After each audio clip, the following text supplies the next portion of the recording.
الحمد لله رب العالمين والصلاة والسلام على سيد الأنبياء والمرسلين وعلى آله وأصحابه ومن تبعهم بإحسان إلى يوم الدين۔ لجنۃ القراء جامعہ خیر العلوم ادگاؤں کے 7ویں سالانہ فائنل مسابقۃ القراءت کی تیسری مجلس میں یہاں موجود تمام لوگوں کا ہم دل کی عمیق گہرائیوں سے خیر مقدم کرتے ہیں اور دعا کرتے ہیں کہ اللہ تعالی ہماری شرکت کو اپنے قرب اور دارین کی فوز و فلاح کا ذریعہ بنائے۔ سامعین باوقار، ہم بڑے خوش نصیب ہیں کہ اللہ تعالی نے ہمیں اس قرآنی مجلس میں شرکت کا موقع عنایت فرمایا۔ ایسے حالات میں جبکہ دین کی عظمت مٹ رہی ہے، احکام شریعت پامال ہو رہے ہیں، پرچم اسلام کو داغدار کرنے کی کوششیں کی جا رہی ہیں اور سرچشمہ موعظت، منبع حکمت، کتاب مقدس قرآن مجید سے ایسی بے التفاتی اور بے توجہی برتی جا رہی ہے جس کو بیان نہیں کیا جا سکتا۔ وہ کتاب جس نے فطرت کے تقاضوں کو اجاگر کیا، تاریکیوں میں نور ہدایت کی شمعیں روشن کی، ظلمتوں کا سینہ چاک کر کے اجالوں کے دیپ جلائے، دم توڑ دی انسانیت کو جینے کا ہنر سکھایا، ظلم و ستم کے خوگر ظالموں کو امن و سلامتی کا متوالا بنا دیا، سینوں میں بھڑکتی نفرت کی آگ کو محبت و ہمدردی کا جام پلا کر ہمیشہ ہمیش کے لیے سرد کر دیا۔ غرض انسانیت کے خزاں رسیدہ چمن میں وہ باغ و بہار پیدا کر دی کہ گل گل نہ رہا گلستاں ہو گیا، چمن چمن نہ رہا چمنستاں ہو گیا۔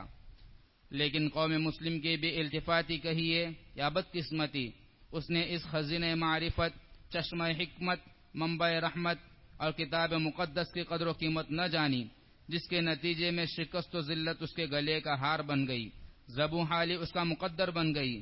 اس لیے آئیے جو لمحات قرآن کریم سے بے تعلقی اور دوری کے ساتھ گزرے ہیں ان پر نادم اور شرمندہ ہو کر اللہ کے حضور توبہ کریں اور پختہ عزم کریں کہ ہم قرآن کریم کی تلاوت کو اپنی شبینہ روز کا مشغلہ و معمول بنائیں گے۔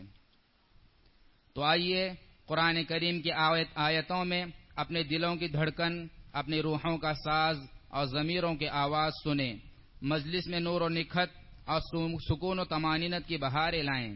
تو اس کے لیے میں دعوت دیتا ہوں فرع اول کے مساہم نمبر 4 سعد پاٹن متعلم درجہ عربی چہارم کو کہ موصوف تشریف لائیں اور بروایت خلف عن حمزہ من کتاب الشاطبیہ تینوں کیفیات میں تلاوت پیش کریں۔ میں حکم حضرات سے مؤدبانہ التماس کرتا ہوں کہ اپنی اپنی نشستگاہوں پر تشریف لے آئیں۔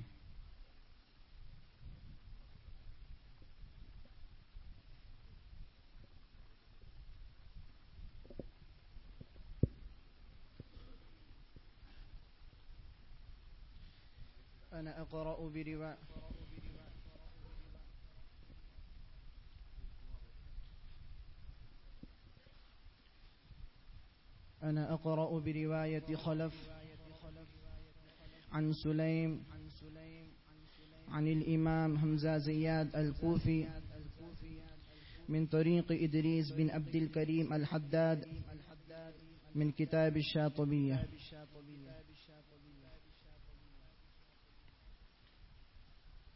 أعوذ بالله من الشيطان الرجيم۔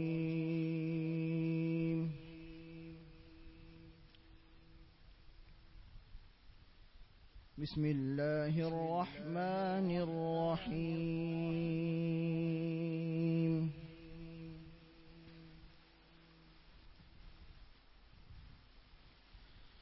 إن الذين آمنوا وعملوا الصالحات لهم جنات النعيم۔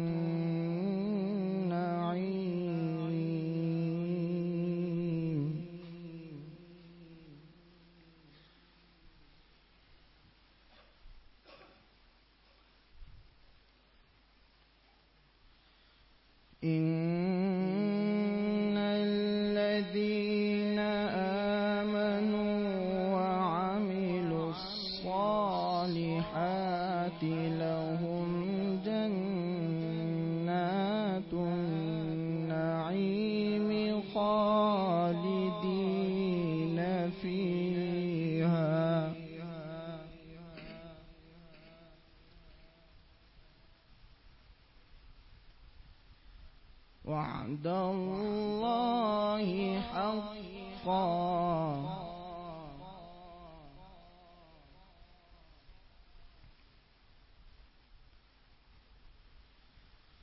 وهو العزيز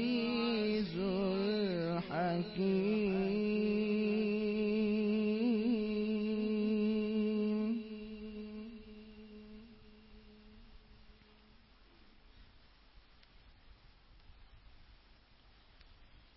خلق السماوات بغير عمد ترونها وألقى في الأرض رواسي أن تميد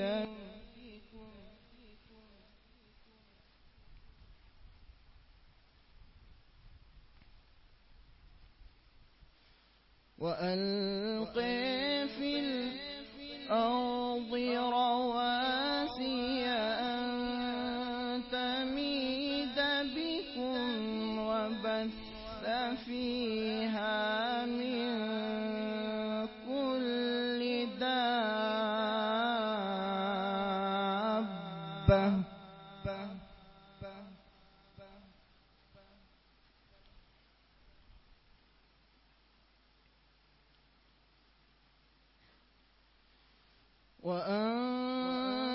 وأنزلنا من السماء ماء فأنبتنا فيها من كل زوج كريم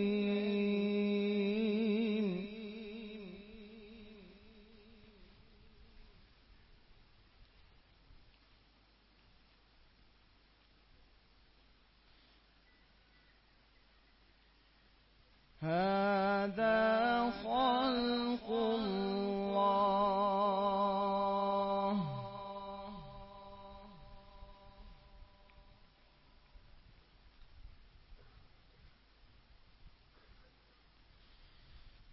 هذا خلق الله فأروني ماذا خلق الذين من دونه بل الظالمون في ضلال مبين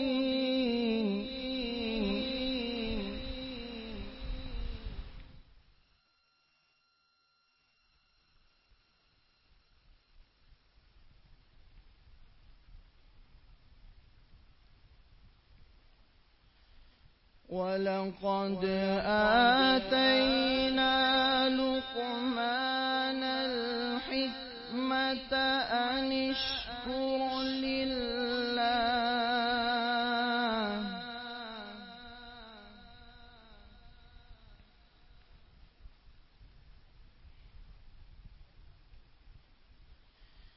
ومن يشكر فإنما يشكر لنفسه ومن كفر فإن الله غني حميد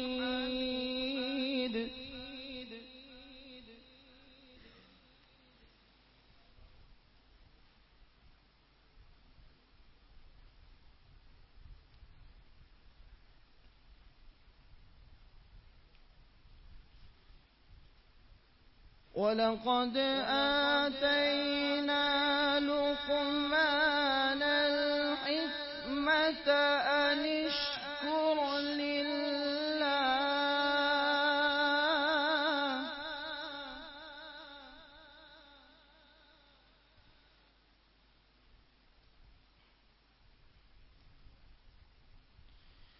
ومن يشكر فإنما يشكر لنفسه ومن كفر فإن الله غني حميد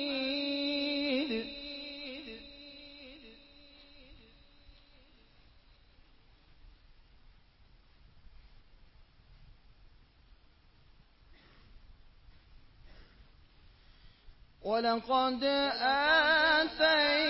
آتينا لقمان الحكمة أن اشكر لله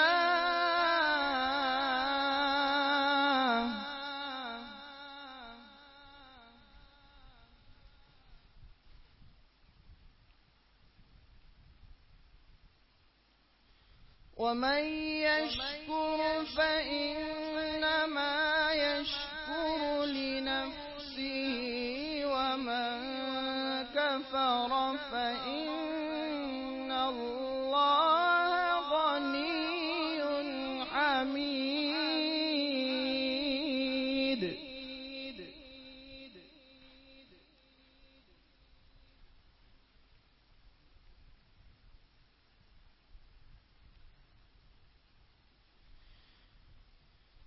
ولقد آتينا لقمان الحكمة أن اشكر لله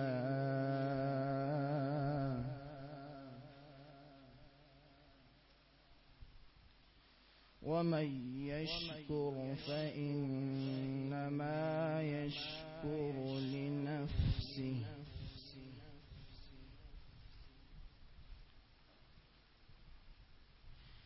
ومن كفر فإن الله غني حميد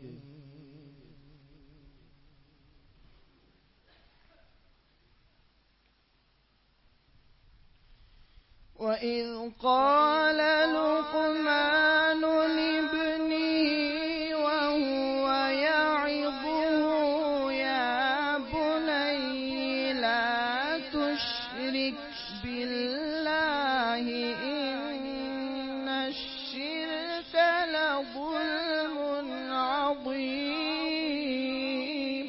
ما شاء الله.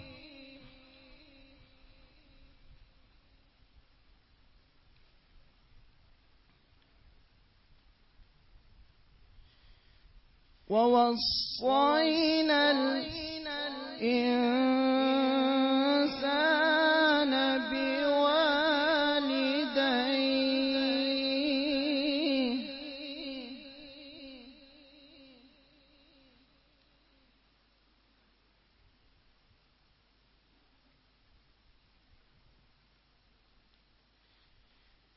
حملته أمه وهنا على وهن وفصاله في عامين أن اشكر لي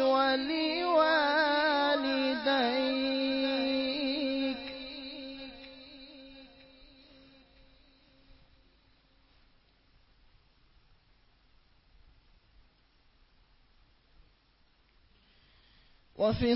وفصاله في عامين أن اشكر لي ولوالديك إلي المصير.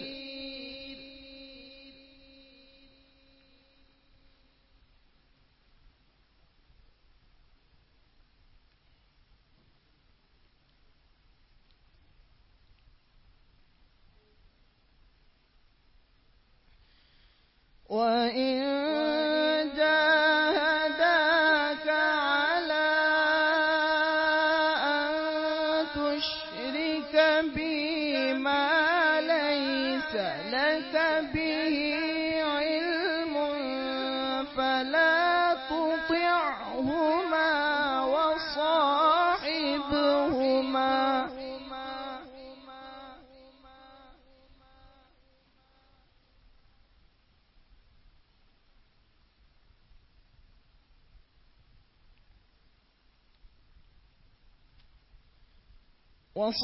وصاحبهما في الدنيا معروفا واتبع سبيل من أناب إلي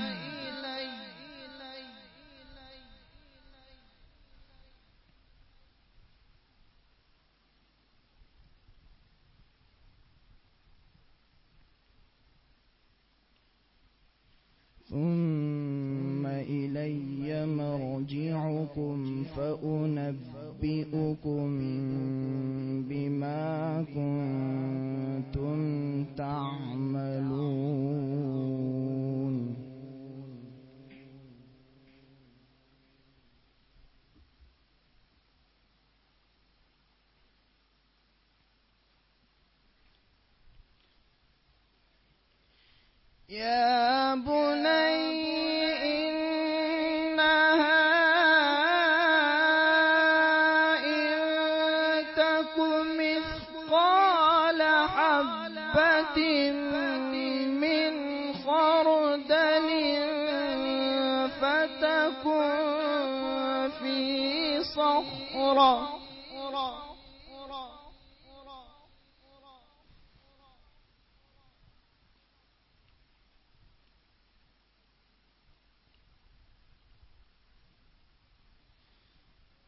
فتكن في صخرة أو في السماوات أو في الأرض يأت بها الله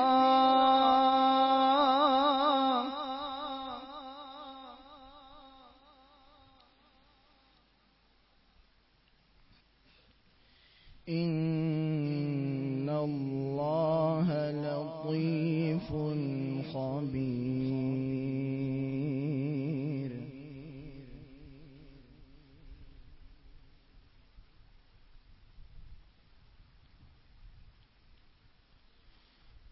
يا بني أقم الصلاة وأمر بالمعروف وانه عن المنكر واصبر على ما أصابك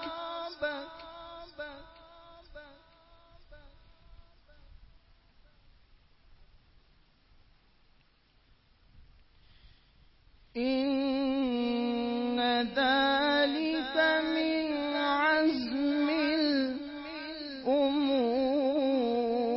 الأمور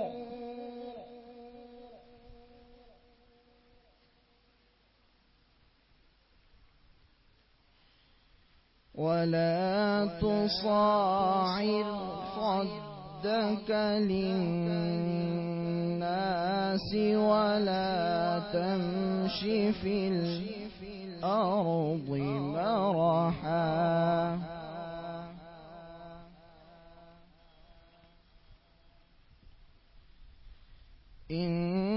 إن الله لا يحب كل مختال فخور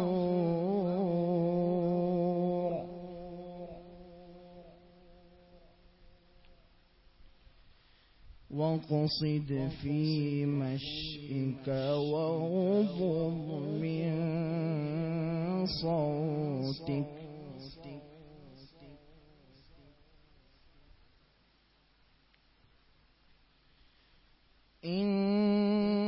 إن أنكر الأصوات لصوت الحمير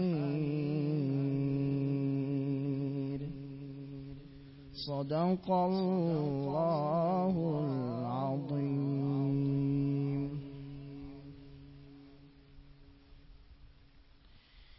أعوذ بالله من الشيطان الرجيم.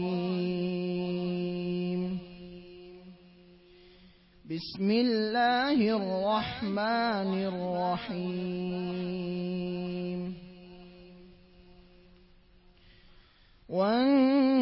والنجم إذا هوى ما ضل صاحبكم وما غوى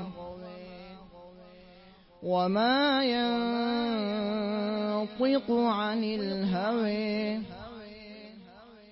إن هو إلا وحي يوحى علمه شديد القوى ذو مرة فاستوى وهو بالأفق الأعلى ثم دنا فتدلى فكان قاب قوسين أو أدنى فأوحى إلى عبده ما أوحي صدق الله العظيم. أعوذ بالله من الشيطان الرجيم. بسم الله الرحمن الرحيم. الرحمن علم القرآن خلق الإنسان علمه البيان. الشمس والقمر بحسبان والنجم والشجر يسجدان. والسماء رفعها ووضع الميزان ألا تطغوا في الميزان وأقيموا الوزن بالقسط ولا تخسروا الميزان. والأرض وضعها للأنام فيها فاكهة والنخل ذات الأكمام والحب ذو العصف والريحان فبأي آلاء ربكما تكذبان صدق الله العظيم. قرأ الشاطبي على النفزي وقرأ على ابن غلام الفرس وقرأ على أبي داود سليمان بن النجاح وقرأ على الداني. قرأ الداني بها على الشيخ أبي الحسن طاهر بن غلب وقرأ على الهرتكي وقرأ على ابن عثمان وقرأ على إدريس بن عبد الكريم الحداد وقرأ على خلف وقرأ على سليم وقرأ على همزة زياد الكوفي رحمهم الله تعالى.